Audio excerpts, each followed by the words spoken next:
Peace be upon you. Dear viewers, in the previous episode we explained the bundle of innate components that presents a dilemma for the atheist which he evades by denying the existence of these components, or by giving them a materialistic explanation. Today, we will discuss the atheistic view on the first component, religiosity, i.e., the human realization that there is a ruling creator for him and this universe, and the desire to worship this creator, getting close to him, sensing our need of him, and resorting to him in hardship. From the Islamic perspective, this tendency is a self-evident truth. In many Quranic verses, Allah Almighty says what is translated as, "And when affliction touches man, he calls upon us." Man, in general terms, because this is an ingrained disposition in every human. When we say religiosity is an innate component, we mean it's a deeply rooted intrinsic component of the human soul and an authentic part of its formation. Its roots are present from birth, irrespective of external influences. Initially, the atheist denied this natural inclination to religiosity, saying, no, people's belief in the existence of a creator is a result of upbringing influences and passed down through generations. But if humans are left to themselves, they wouldn't have any tendency to believe in the existence of a creator. The atheist also tells you there are many myths, each with its group of followers, like Santa Claus, who rides in a flying sleigh on Christmas Eve, the fire-breathing dragon, etc.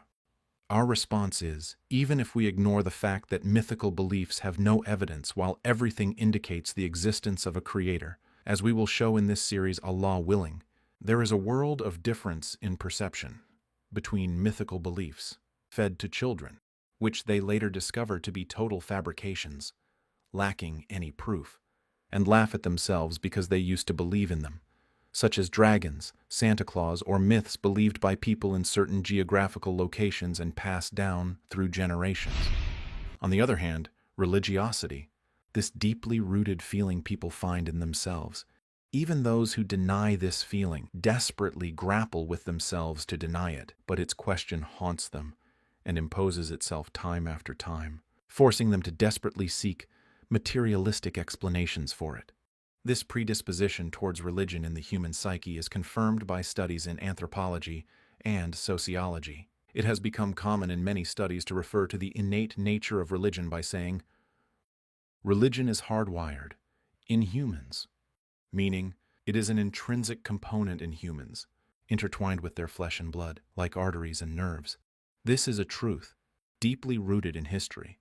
Even the Greek biographer Plutarch said, if we traverse the world, it is possible to find cities without walls, without letters, without kings, without wealth, without coin, without schools and theaters, but a city without a temple, or that practiceth not worship, prayer, and the like, no one ever saw.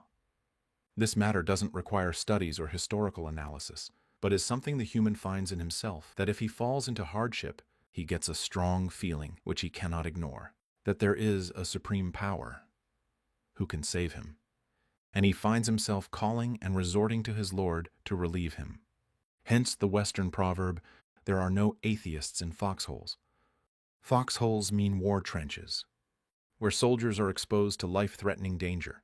The atheist might stubbornly deny this. You may find a group of cowardly soldiers killing civilians and raping them for fun, and they are not in a real danger, while putting up signs that say, atheists in foxholes. And you may find some atheists arrogantly insist that they do not need God, even cursing God, whom they don't believe even exists. How can they curse what doesn't exist?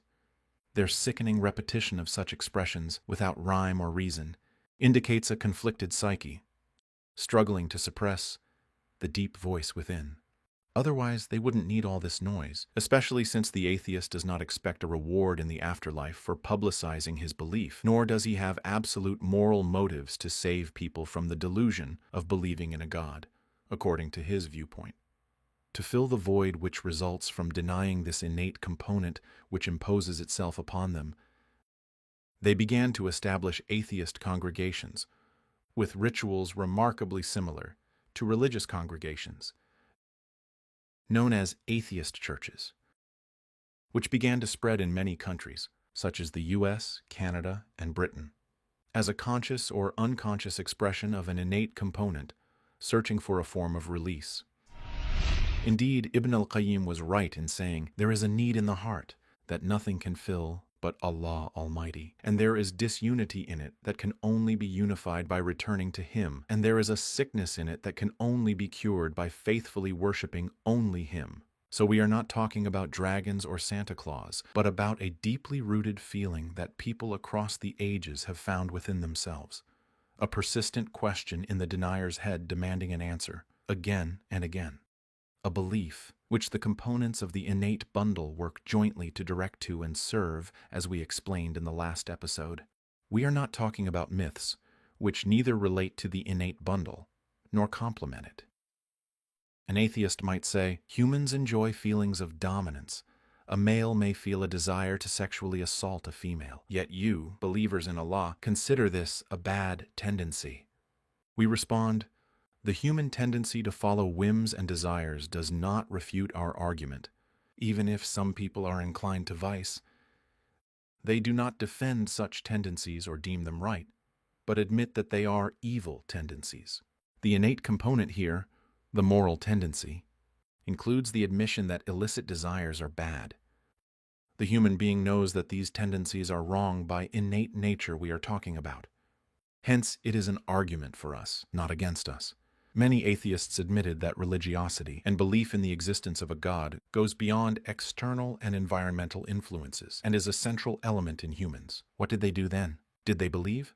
No, because atheism does not look for the truth. Instead, when their beliefs are refuted, they look for an alternative, anything except belief in Allah. They said, the tendency to believe in a creator does not necessarily have to be the truth.